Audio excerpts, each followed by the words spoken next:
Hello, everyone, and welcome back to the Father-Son Packers podcast, your source for Packers news, notes, and analysis. My name is Tommy, and I'm one of your hosts, and I'm joined, as always, by my co-host, my dad, Matt. Dad, how you doing? Doing all right. Time is sneaking up on me today, so it's time for us to get going. Yes. Besides me checking my email and looking at my fantasy teams while Tommy's talking to me before we start recording. You kept being like, yep, well, it's time to get going. And then I'd be like, all right, you ready to go? And you'd be like, sorry, what was that? You just kind of drifted off in your own world over there. But you keep saying, okay, we should probably get going. And then I'll be like, okay, well, then are you ready to start? And then you'd be like, well, we should probably get going. So, okay. But yeah, we are here today to break down the Packers' 24-22 win over the Houston Texans. It was a bit of a nail biter, but the Packers moved to 5-2, currently sitting at third in the NFC North, so moving up the standings a little bit. You love to see it. Good win for the Packers. But we're going to be talking to you all about this game, you know, what we liked, what we didn't like, what we saw that was good from the Packers, what we saw that maybe needs some cleaning up. Before we get into any of that, though, just wanted to pitch a couple of things. If you like what you hear here today, please subscribe. Please leave a review. We would really appreciate that, whether that's on Spotify, Apple Podcasts, YouTube, or on all three. If you want to subscribe on all three, it would really help our numbers, and we would really appreciate us. We would really appreciate it, rather. Please leave a review, though. It would help us out a lot. And then follow us on Twitter also, at FatherSonPacker. Tweet out whenever we have new episodes, and then any Packers-related news, whether that's roster moves, injury reports, etc. We also tweet out, content from other Packers content creators, because it is such an awesome, space. There's so many great people who love talking about the Packers, especially online, and it's just a great fan base, great community, and we just love, there's so much good stuff out there. We just can't, there's too much to even retweet all of it, but we love just, spreading around all the love around Packers Twitter. But yeah, so at FatherSonPacker on Twitter, please subscribe on your podcast platform of choice. And without further ado, Dad, let's get into talking about this game. Like we said, Packers win 24-22, a really solid win against probably the best win in terms of like strength of opponent that the Packers have had so far this year. In terms of injury update, the only one that I have of note from this game is Quay Walker was unfortunately forced to leave the game with a concussion. He did give a thumbs up as he went to the sideline, but it did look like he got knocked out pretty cold, huh? The way that they described everybody was like running onto the field, I was thinking he must have been unconscious. He took a knee, almost like a double knee to the head. He got hit.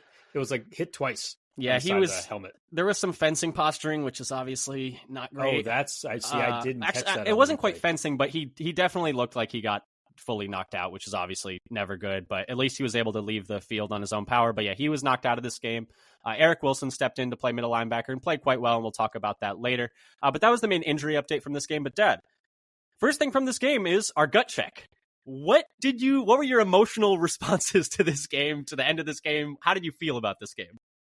Yeah, so overall, I felt like the Packers were the better team for the vast majority of the game, and it was good to pull out the win despite the mistakes. It would have sucked to have like outplayed the other team and then lose it through your own mistakes. Yeah, they tried to shoot themselves in the foot a lot of different times in this game. But yeah, my gut reaction was very similar. It felt good to get a win against a good team and to get like a win where it's funny because I agree where it's like, hey, you should win this game because you outplayed the Texans thoroughly. But at the same time, I think I saw some stat that it's like the percent of times that teams who lose the turnover differential by 3 win is like incredibly low. Like it does not happen very often where you go 3 turnovers to nothing and you end up winning the game. So, and on one hand, it's like they should have. It's less than 10% over the last 20 years, and this is the first time it had happened. Yeah, I could have it, but that's true. Like your 6. Upper bound, I just think your upper bound is it's not as aggressive as it could have been. Could be a little more aggressive. And it's the first time it's happened in, I forget how many years. It was a number of years since it last happened. Yeah, so but that's why I'm saying it's like yes, you should have won, but also by the losing the turnover differential that badly, you shouldn't have. So I'm just happy they were able to get a win, and they were able to get a win against a good opponent, a strong opponent from the AFC.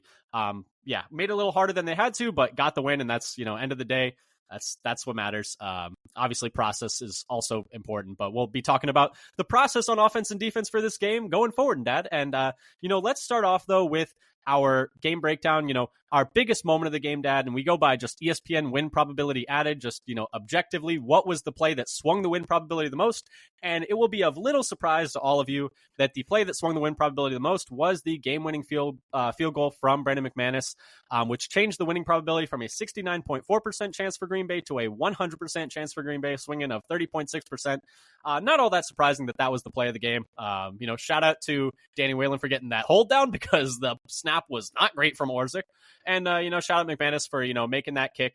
That's why you move on from Narveson because, I think less experienced kicker with a messy operation probably does not make that kick, especially from the left hash from 40 plus, which was where Narveson was really struggling from. So, good job by McManus to make that kick. Great job from Whalen to get that hold down. And that was the play of the game. But Dad, let's move on to, let's start with talking on the offense. We're going to go offense, then defense, then special teams. And we like to do, a bad, good, or a good, bad, bad, good sandwich. So let's start out with the offense, though, and let's start with actually what they're saying. What is the coaching staff? What are the players saying about the offense after this game, Dad? Yeah, so one of the first things that LaFleur said in the presser was about how the Texans, I forget the exact wording, about how the Texans defense really kind of took it to him in the game. But he also said, somebody asked him about Love's performance on the last game-winning drive. LaFleur said, I just talked to him, Love, about it. That's his superpower. No matter what's happened, whether good or bad, he continues fighting. Yeah, exactly. Steady Eddie, cool as a cucumber. That 2-minute drive at the end was pretty big time. They moved the ball down and got it into a very, very reasonable 45-yard field goal.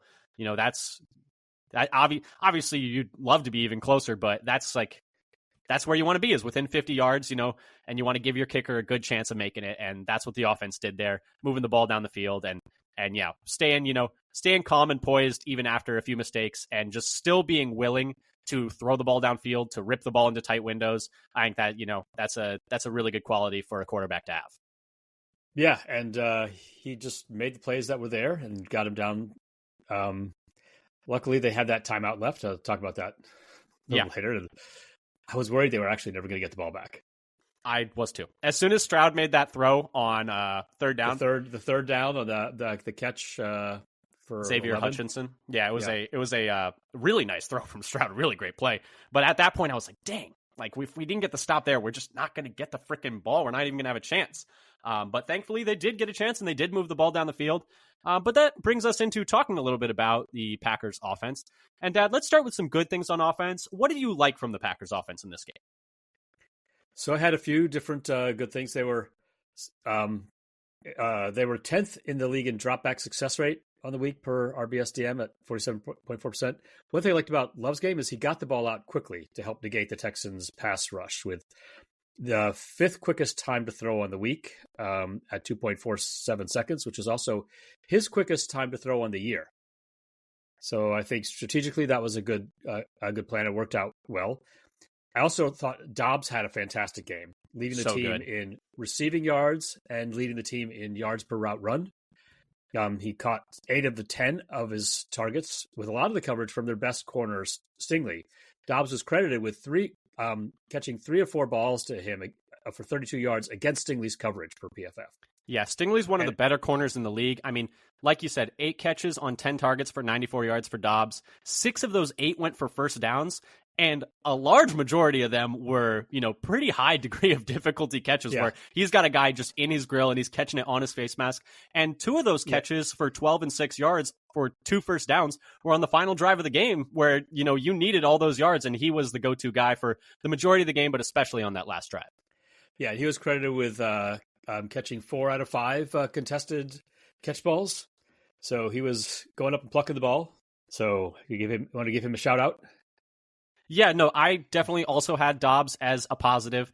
My other positives were, Jordan Love. I see some people online being like, oh, this is a bad game from Jordan Love. And I'm like, that's not how I saw it at all. He had a couple of negative plays, a couple of poor throws. I think the first pick is just, a fantastic read from Petrie, the safety for the Texans, and just the ability to, and also a fantastic call from the defense for the Texans. And, obviously you'd like to see him read it out maybe a bit better, but I think it was just a great play by the Texan safety to come off of his man and get a hand on the ball. The second pick is the one where it's like, okay, you can't throw that.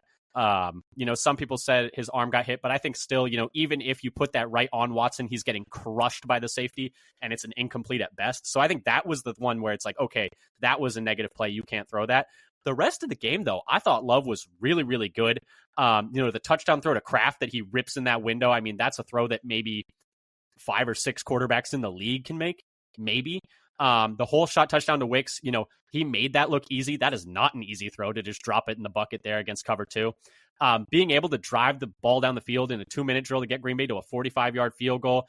And on the week, he was still 5th on the week in completion percentage over expectation. And these numbers are not counting the Monday Night Football games because I looked them up, yesterday afternoon. But he was still 5th on the week in completion percentage over expectation.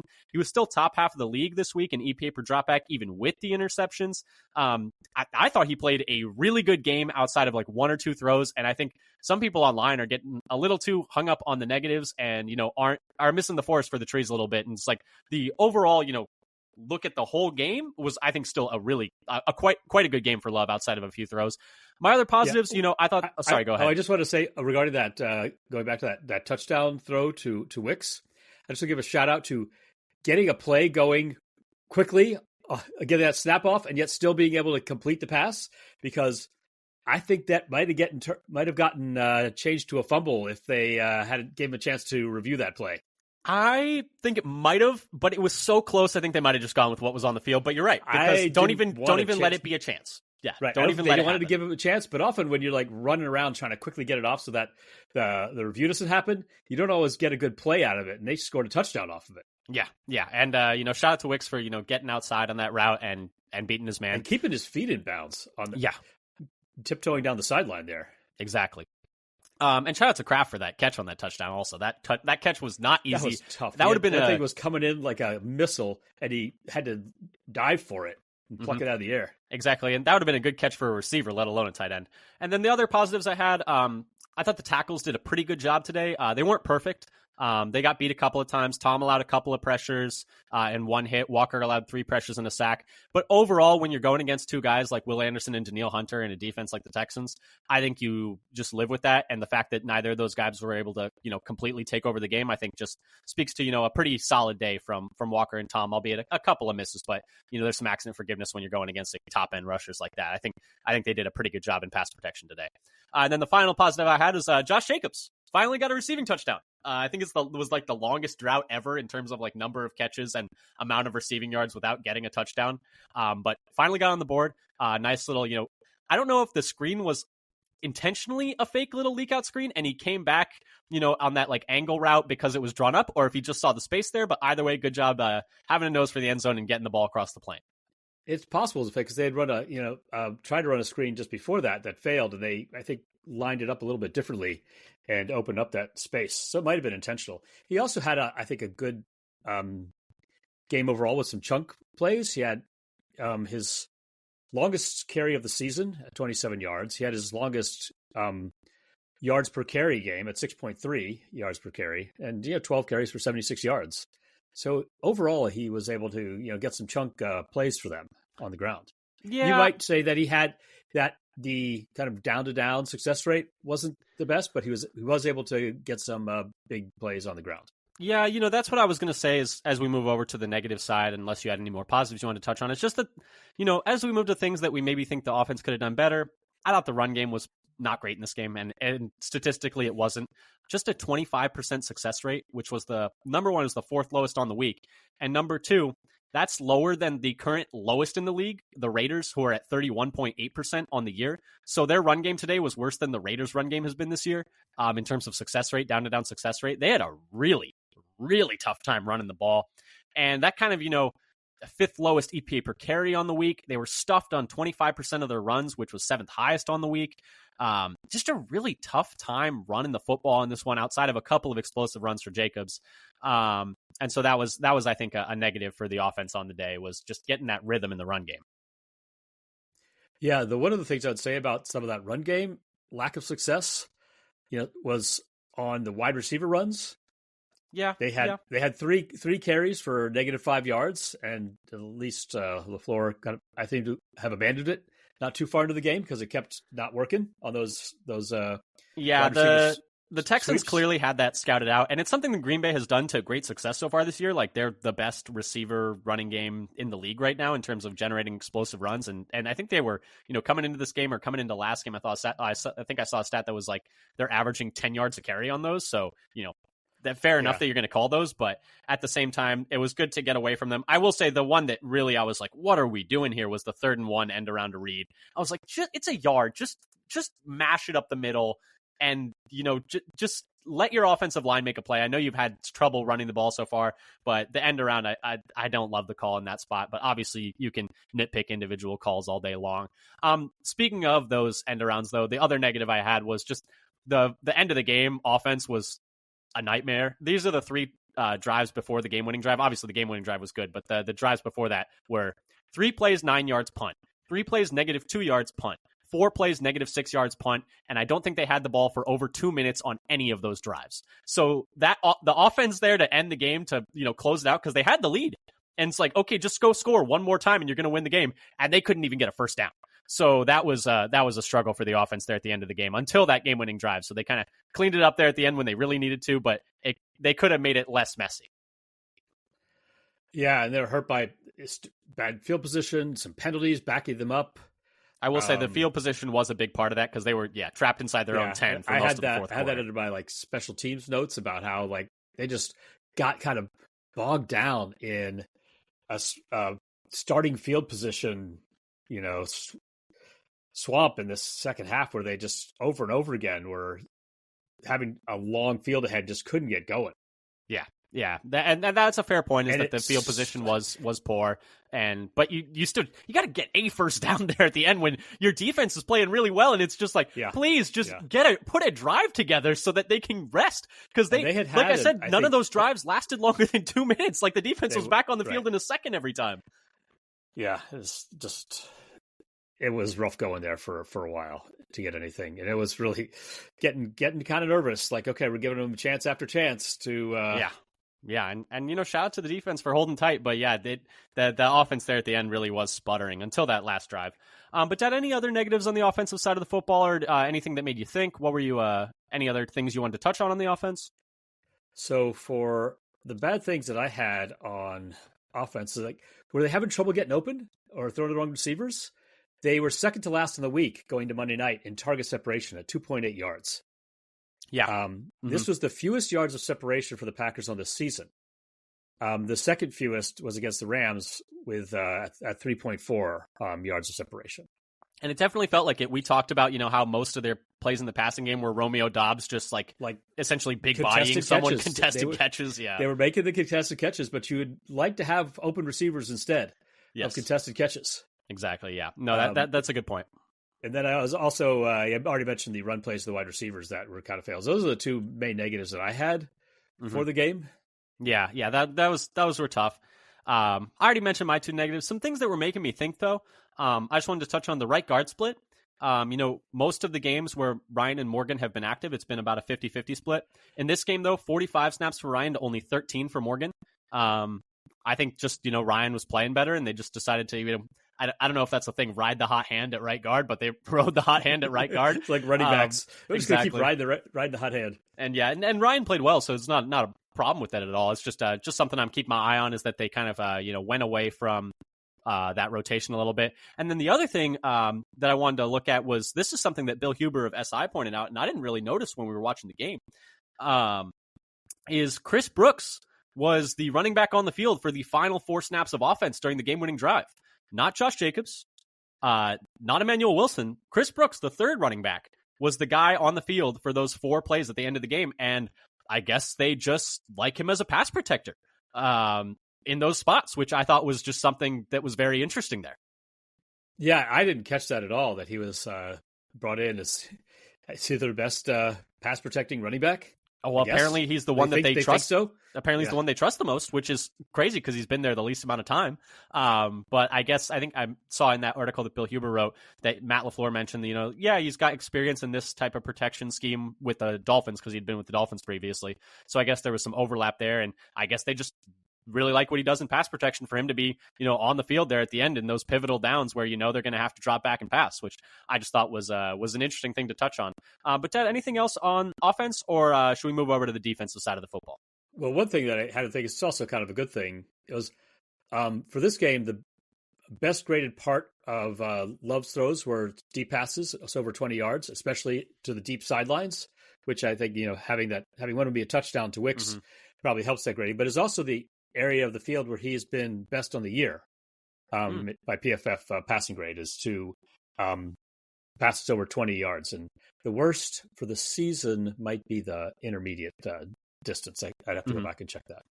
Yeah. They were attacking the sideline well in this game. There were even some more sideline shots that, could have been even bigger plays. The one I had forgotten about until I saw the replay was the one where he's rolling right and he just I think it's near the fourth quarter of the game and he rips it to Dobbs down the right sideline. Do you remember that one? He kind of peels out of the pocket. Couldn't quite get there. Yeah, right Stingley makes a good play on it. Yeah, but that could have been another big play. There were a few where they could have had even more big plays in this game. Jaden Reed had a drop. I thought he struggled in this game. He had a drop deep that would have been, put them in field goal range at the end of the first half. But yeah, no. So they could have had some more plays. They left a few on the table. But yeah, they attacked the sideline well in this game.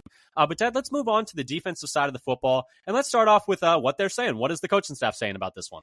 Yes, this again from the same press conference from LaFleur. It says, I can't say enough great things about our defense. The job that he, meaning Hafley, and our staff did to put our guys in an aggressive mindset. We did not let CJ get comfortable. And finally, also overcoming some really bad circumstances in terms of being backed up. Yeah. I think he was shouting out the defense very early on. One of the first things he said in the press conference as well. He went straight to congratulating the defense on their performance. And how can you not after a performance like this? I mean, you hold CJ Stroud and the Texans, one of the better young quarterbacks in the league, one of the better offenses in the league, to 10 of 21 for 86 yards passing. That is insane. 86. And, he had been leading. Was he leading or second in the league in yards? I don't know off the top of my head. Maybe it's over his career since the start of last year. He may be first in the league in yards per game or something like that. They flashed it up during the game. Yeah, I mean they held him to probably the worst game of his career. I mean, net 50-something yards when you factor in the fact that they sacked him 4 times. He was uncomfortable all day. Hafley got a game ball from the team in the locker room after the game, which well-deserved. And I think, like you mentioned, the aggressiveness from the play calling. And also, I like when my defense is getting a little chippy, a little talkative. I like my defense. Started early. Oh, yeah. With Diggs. So I don't know who started that between Diggs and the defensive backs. Diggs was over on the Packers sideline. So I think I can guess who started it. I think this is Diggs. He's going back to his Vikings days. I know, right? Yeah, and him and Jair go back. And I don't know if you saw that quote from Diggs after the game. Did you see what he said? I did not see it. He said, "Yeah, I'm never going to be the bigger person. I'm going to hold the grudge. I'm going to be petty forever." Yeah, he's like, I'm not going to be the bigger person, which I thought was a hilarious quote. But he gets held to 5 catches for 23 yards on this one, so I think we know who won that one on the field. But no, the Packers defense, I just love that they came in with.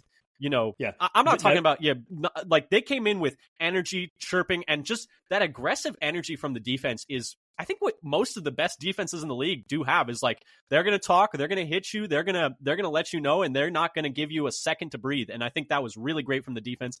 There were so many positives from the defense in this game. Yeah, so many players to highlight. Do we want to do the bad first and then end of the good? Yeah, I do. We do like to do. I don't have much, and I think we might have the same thing. So yeah, and so let's start with the bad so we can end with the good. The only thing I really wanted to point out was, and even this is a bit of nitpicking, the run defense wasn't great.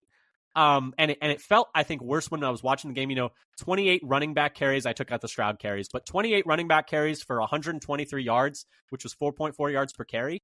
But, and they gave up a couple of big runs to Mixon. They gave up a couple of, touchdown runs to him. But overall, still, even with, what felt like a poor day defending the run, still a 39.4% success rate allowed. Which, over the course of the league, if you look at it on a season-long aspect, that would be 20th in the league. So not even a terrible day in terms of success rate defending the run. And, maybe the run defense just felt worse because of, how well they were defending the pass. But, yeah, so even the negative, I have to say, was honestly, when you look at the underlying numbers, not even that bad defending the run. I mean, that it felt worse. It definitely felt worse watching the game, but, you look back at the numbers, it's not terrible. Yeah, I have the running game, and what was... I would say specifically is the Texans' go-ahead drive for the fourth quarter, which they had 5 running back carries for 32 yards to get them into field goal range before they got conservative and had Mixon lost yards on the last 2 carries, and then they thankfully threw the ball. Yeah, Thank you for letting us keep that timeout. Thank you very much. Yeah, they kind of messed up the clock management there at the end a little bit. But that was really the only negative I had on the. Okay, well, let's because they didn't really let any of the receivers run wild. They, I think their leading receiver had 26 yards. I mean, let's just move on to the positive. If we don't have a lot of negatives, let's not dwell on them. The only reason we were talking negatives is so we can get them out the way. Let's talk about how well this defense played, because there's so many players to shout out, so many things to shout out. But the first thing I wanted to shout out was, like Matt LaFleur said, Jeff Hafley. I mean, what a good game plan. And I just wanted to highlight specifically the third down blitzing. So overall on the week, you look at the overall numbers and it's like, oh, they didn't even, it felt like they blitzed a lot more. They didn't even blitz that much because they were, the 7th lowest blitz rate of the week.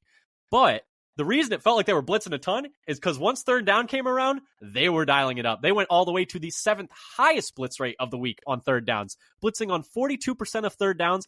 And whether that was, McKinney coming off the edge, whether that was, a double A gap look from Wilson and Cooper, whatever they were doing was working because the Texans offensive line was bamboozled. They pressured those blitzes led to a pressure rate of 58.3% on third downs and led to 4 of 13 on third down for Houston. And that's 30.7% compared to, their 41.5% coming into the week per team rankings. So held them below their, season long. I mean, what a game plan, way to draw it up. And the Texans offensive line and blocking scheme was searching for answers all game long, and there weren't many for them to find. Yeah, and I also had about the third down because not only was it that far below their average, it was also their worst single game performance on third down conversions on the year. Mm-hmm. Yeah, I mean, just so aggressive, and you love to see an aggressive defense, and whatever it felt like every single time they dialed up a blitz, it was a free rusher. And some of that does have to do with the fact that the Texans offensive line, I think, was struggling to pick up some of that stuff. And because some of them were just like, oh, they just didn't block the edge rusher. Like the edge rusher's just coming scot-free. When the tackle falls down on his own. Well, I wasn't even talking about that one. There was one where the running back, I think it is, chips Eningbare and then goes out into the flat. But then the tackle never picks him up. And so Eningbare eats the chip, bounces back a little bit, and then just starts running forward and is like, wait a minute, no one's coming to get me. And just runs all the way to Stroud. And then I think Stroud has to peel out and throw it away. So some of it was with the Texans offensive line struggling to pick it up. But, at the same time, I think you got to give credit to Hafley and the defense for, knowing that, this is a weakness of theirs and for, frankly, just bamboozling them for a good 4 quarters. They got bamboozled. I mean, is there any other way to say it? And they finally got pressure in this game. I just want to, give you some other numbers. They pressured Stroud overall on 48.3% of his dropbacks. That's crazy. That was the 6th highest on the week and higher than any team has had season long. The Patriots are currently, allowing the highest pressure rate at 46.5%. The Texans' season long pressure rate allowed is 38.6%. So they pressured him 10% higher than that. But yeah, so they were getting home. They had 4 sacks.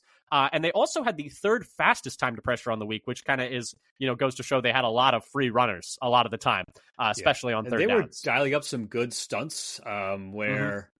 Yeah, I love not a pure, for just one-on-one.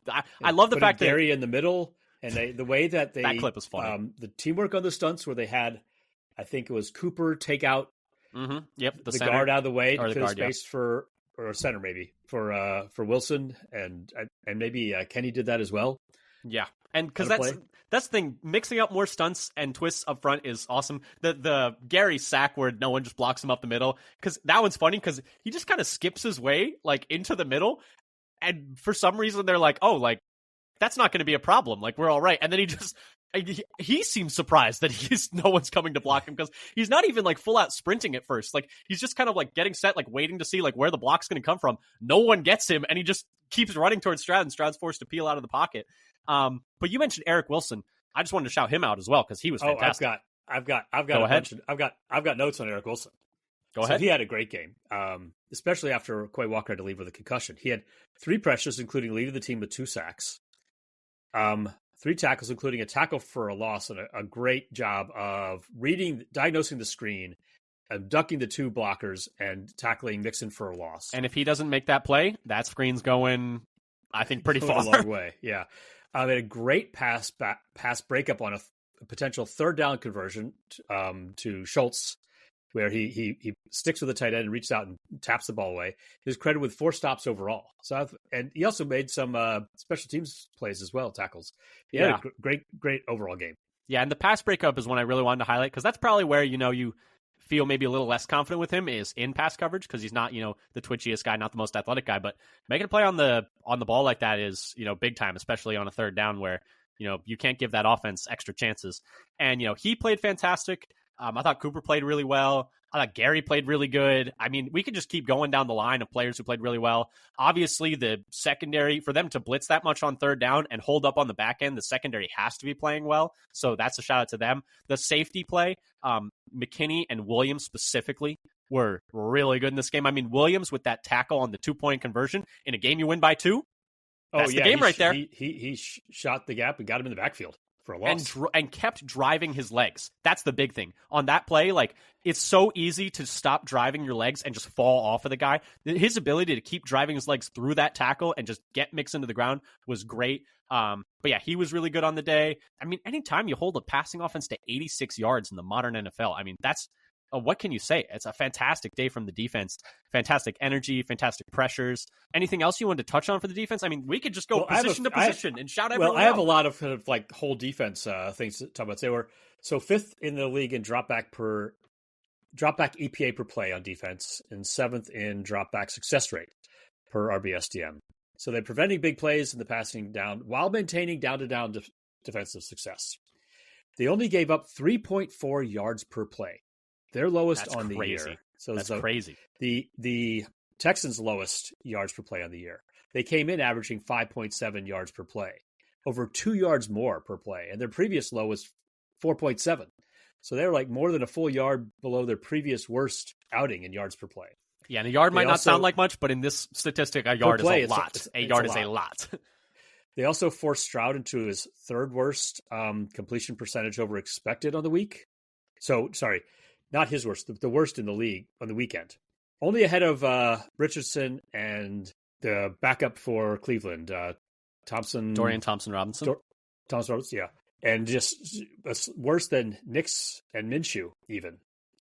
And it was his worst, Stroud's worst finish on any week this year. They also were able to, with the pressure, force Stroud into his 2nd lowest average depth of target on the year, behind only the game against Buffalo. And so they were able to, with pressure and with the rest of the defense, to really shut down most of the Texans' offense. Yeah. And Stroud did as well as he could under the circumstances. I thought he did a pretty good job of getting out of the pocket, and they let him scramble for a couple of first downs where it's dang, you almost had him. Towards the end, he got a couple of running plays, and he did manage to just scramble around and avoid the sack enough to throw the ball away. Yeah. And avoid some negative plays. And the timing of some of these sacks, 2 different times, they're clearly in field goal range, and they get a sack to force them out. That's 6 points that the defense directly takes off the board in a 2-point win. And then not to mention how Matt LaFleur mentioned, they were being put into terrible positions. I mean, 16 of the Texans' 22 points were directly resulting from turnovers, and 2 of those turnovers were inside the 20. I think inside the 20. I think they start off in the red zone twice with a botched punt return and the first pick where Love actually slows him down so that he can get tackled and not get it all the way for a pick six. That was a big deal because they held him to 3 there. They only held him to 3 there. They held him only 3 there. Yeah. So that was a big play as well. And when they first had that, we turned it over so early, but we were able to force them to a field goal. I felt really good about what the defense was doing there to only give up 3 points after being put in that situation. Yeah, to be able to hold them to 3 there is, that's everything in a game. And it's been a game where I know everything changes if the score is different. It's hard there's a butterfly effect that cascades, but ultimately it's a game you win by 2, and the defense does an amazing job of just limiting the Texans' scoring ability. I could go on and on about how the defense played. I did want to ask you one thing. I would just say I am happy to be wrong about the Evan Williams draft pick. Oh, yeah. No. He has been so freaking good. No, I think we're almost underselling how good he's been. Before this game, coming into it, he was not only the number 1 graded rookie safety, he was the number 1 graded safety full stop in the NFL. in the entire NFL. In the entire NFL by PFF. Yeah, and PFF grade obviously is not a perfect metric, but it is another data point. And I mean, just watching him play, he looks like the most explosive dude on the field. He looks like he always knows where the ball is going. He always seems to know what the offensive play is. And I think that is obviously solid tackles. Great tackler, makes plays on the ball, punches the ball out, makes impact plays.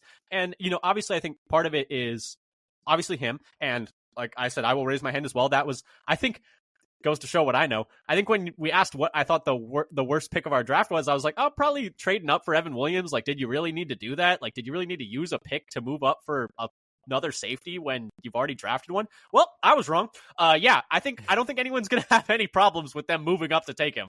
Holy crap, he's playing well. And I think I do want to give credit to, Jeff Hafley and the defensive coaching staff for having these defensive backs so well prepared.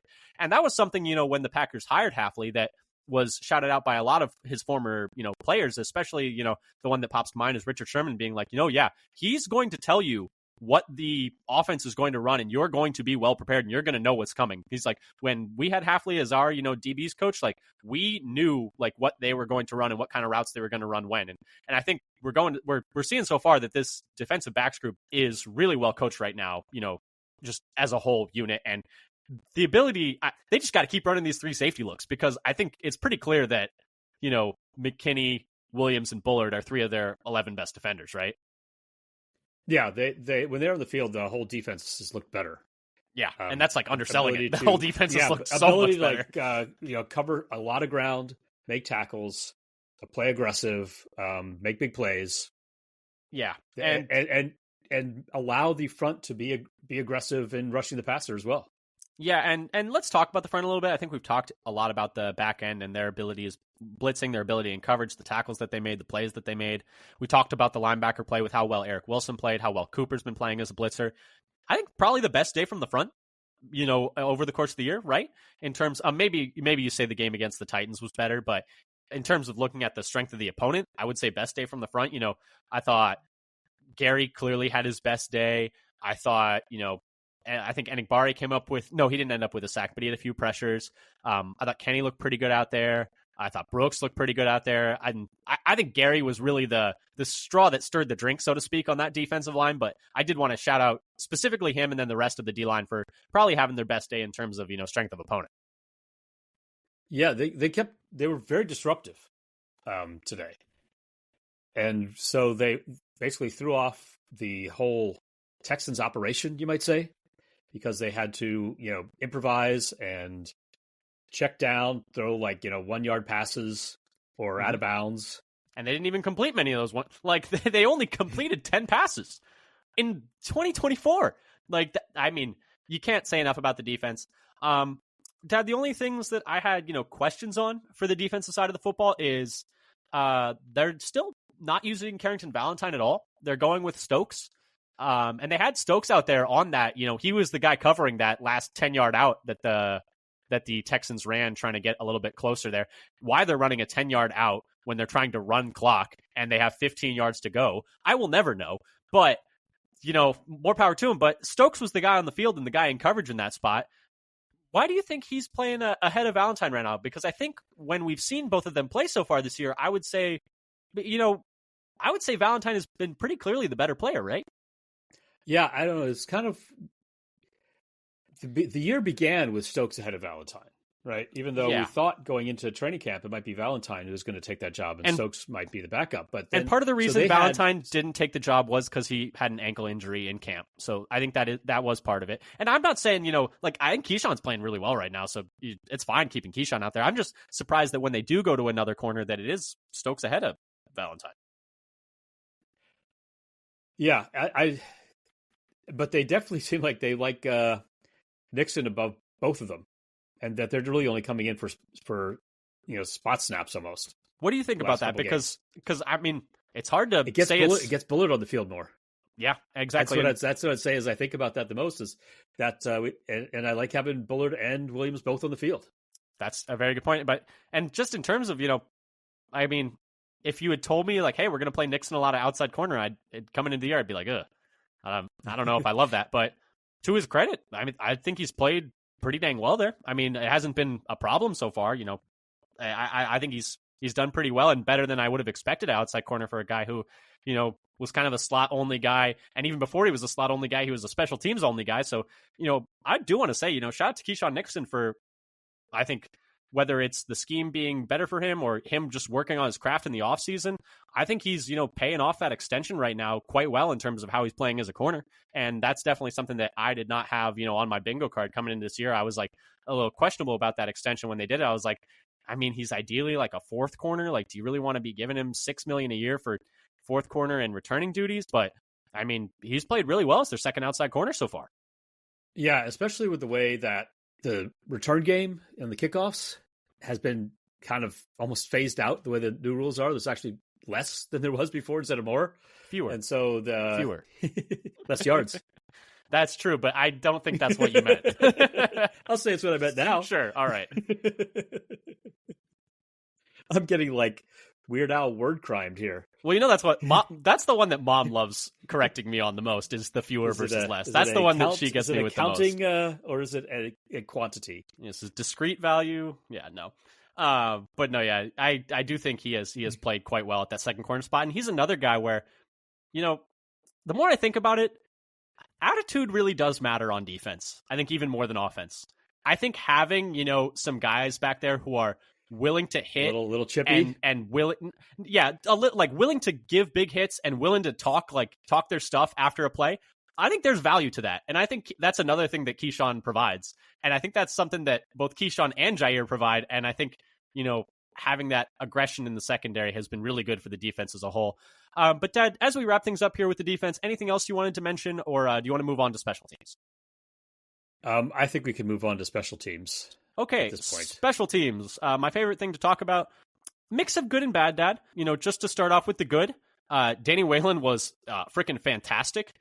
This was a stat Aaron Nagler had, which was I think 5 punts for over 56 yards a punt, I think it was, which is crazy. And it was the second highest yards per punt average that the Packers have had since 1945, or the highest they've had since 1945. That was a stat that Aaron Nagler tweeted out. Right, and second highest ever, I think, besides that.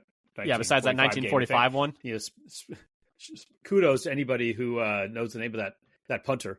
Oh, someone tweeted it out, but I can't remember his name I don't either. remember it now. And so he was really good and had the hold that saved the game. I mean, the snap by Orzik, that's another negative, is the snap by Orzik on that game-winning field goal was terrible. And also, obviously, Brandon McManus makes that game-winning field goal. So definitely some positives for the special teams, but also some negatives. I mean, the Orzik snap on that game-winning kick was really bad. I mean, it pretty much hit Danny Whalen in the opposite knee, and he has to save it. And that's why Whalen, we'll talk about later, is my MVP of the game. But the return game was also really questionable. Started off with Keyshawn just inexplicably not fielding a punt that he has to field there, and it hits another guy in the head. That can't happen. And then immediately after that, Jaden Reed fields a punt that's going over his head inside the 5-yard line.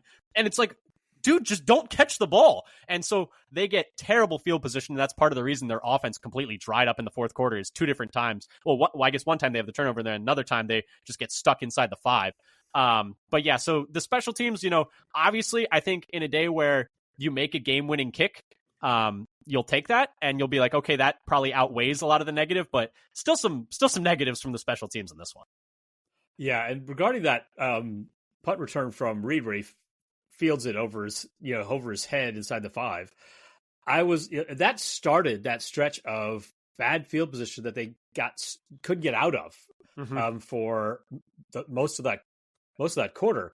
And I wonder, after the botched non-catch by Nixon, where he backs away from the ball, did Bisaccia just tell him, don't let the ball hit the ground anymore?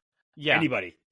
And normally I'm a guy who's been pretty hard on Bisaccia. I think the past couple of years, he hasn't, done an amazing job with his special teams. I think overall this year he's done a pretty solid job. That's not his fault. These guys got it. I don't think he's telling people not to catch the ball on a punt that's going right to him. Catch the freaking ball. Yeah, and he doesn't call a fair catch or anything. He's got to go up and get that ball. Yeah, and there's no way. The blockers it's not their fault. They're hung out to dry with the ball bouncing around. They don't even know it's coming. And I don't think he even called them off. That's the other thing. No. Not only does he not field it, but I don't think I saw him say, get out. Like, number one, you have to field it. Number two, if you for some reason don't field it, you need to be screaming at the top of your lungs and just gesturing wildly that everyone needs to get as far away from the ball as possible. And Keyshawn did neither of those things. So, and then, Reed, like it's common knowledge. Don't field the punt inside your own 5-yard line. If they're going to down it, they're going to down it. But yeah, especially in that case where there is nobody else around you because it's over your head, there's nobody it's going to bounce into. Yeah, exactly. Stay clear of it. And like you mentioned, they were stuck in terrible field position a bunch, which is another, I think, feather in the cap of Danny Whalen, that he was able to essentially make, he flipped it back to the Texans 30 a couple of times from dang near his own end zone, which was right. Despite their bad, he punting in the shadow of his own end zone almost, that he did not give them great field position on all those drives. And in what would have been a field goal would have changed the game. So that field position battle was massive for Whalen. And, anything else you want to touch on special teams? Because I think that does transition well to my player of the game, which, Well, I did have a couple things from the LaFleur quotes. He said on that last field goal attempt regarding the hold, somebody asked him. That was the only thing I was looking at, to be honest with you. And I was like, uh-oh. I mean, yeah, the snap was... Orzik, come on, man. And then he also said, he shouted out that he thought the guys did a great job winning their one-on-ones in covers, like the gunners, I think he was referring to. Yeah. To get down and cover the punts. Yeah, they covered the punts okay today. They covered it. They did an all right job. I will say, we forgot to mention, Orzik did get cut by the Packers yesterday and released from the roster, and they added Jonathan Ford off of IR back to the roster. But the reporting is that Orzik is going to be back with the team by the end of the week, and this is just, a logistical thing. But yeah, that's why I saw somebody tweet, what, has Ford been working on his long snapping the whole time he's been on IR? That was why. So Orzik did get released, but we didn't even bother mentioning because he's going to be back. But he needs to snap the ball better, because if you blow that if Danny Whalen doesn't save him, because that hold is fantastic, if he doesn't save him, we're having an entirely different conversation this in this podcast about how special teams, miscues sink the Packers once again. But thankfully they did not, and thankfully the Packers came away with a win. But Dad, let's end things here. Player of the game, who did you have? So I went with Eric Wilson. I just want to give him a shout out for what a great game he had on defense. Yeah, 2 sacks, 2 big sacks. Really solid. Tackle for loss, pass breakup. Exactly. My player of the game was Danny Whalen. Like we mentioned, highest average yards per punt for the Packers since 1945. Smashing the ball down the field, able to flip field position, and, which was in a tight game really important. When they were getting stuck in their own end over and over and over again, he was able to, kick it back to the Texans and at least make them, work for driving the ball down the field. And then he saved the game at the end of the game on a snap that was bad and was able to get it down and save that operation. There are obviously some other players that, probably could have gotten put in this one, whether it's, Romeo Doubs was someone I considered, McManus was someone I considered, a few other players were people I considered, but I just had to go with Whalen in this one because he saved the game there at the end. But Dad, anything else from this game that you wanted to touch on, or should we wrap things up here? We are 5-2. Yep. In playoff position, having beaten the team that is still the number 2 seed in the AFC. Yeah, it's a good win. It's a good win no matter which way you slice it.